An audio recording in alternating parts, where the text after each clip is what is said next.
BD news অ্যালার্টের আরও একটি সংবাদ সংযোগে আপনাদেরকে স্বাগতম।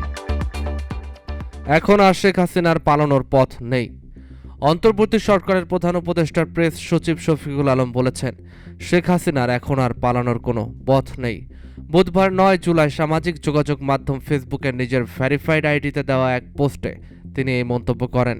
পোস্টে তিনি সম্প্রতি বিবিসির প্রকাশিত একটি অনুসন্ধানমূলক প্রতিবেদনে উল্লেখ করেন, যেখানে গত জুলাইয়ের গণ আন্দোলনের সময় বিক্ষোভকারীদের ওপর গণহত্যা চালানোর নির্দেশ দেওয়ার অভিযোগ আনা হয়েছে তৎকালীন প্রধানমন্ত্রী শেখ হাসিনার বিরুদ্ধে।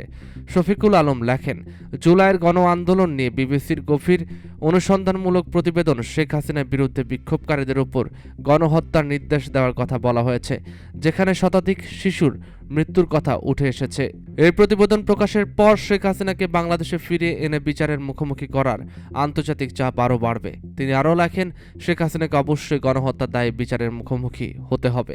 তার আর পালানোর কোনো পথ নেই। দীর্ঘ 15 বছরেরও বেশি সময় ধরে যে দুর্নীতি, দমন, সহিংসতা চালানো হয়েছে, তার জন্য দায় এড়ানোর সুযোগ নেই। শেখ হাসিনা ও তার নির্দেশে যারা হত্যাকাণ্ড ঘটিয়েছে তারাও শাস্তি এড়াতে পারবে না।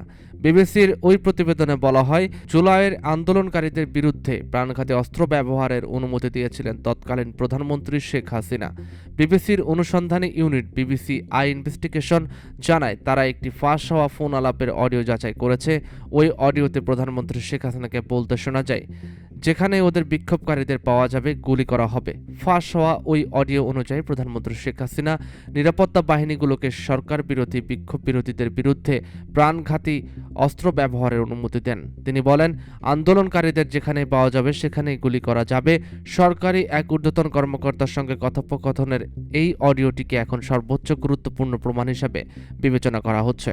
এতে শেখ হাসিনাকে সরকারি আন্দোলনকারীদের ওপর গুলি চালানোর নির্দেশ দিতে শোনা যায়। প্রতিবেদনটিতে একটি সংশ্লিষ্ট সূত্রের বরাতে জানানো হয়, 2023 সালের 18 জুলাই শেখ হাসিনা গণভবন থেকে ওই ফোনালাপটি করেছিলেন। চলতি বছরের মার্চ মাসে অডিওটি ফাঁস হয়।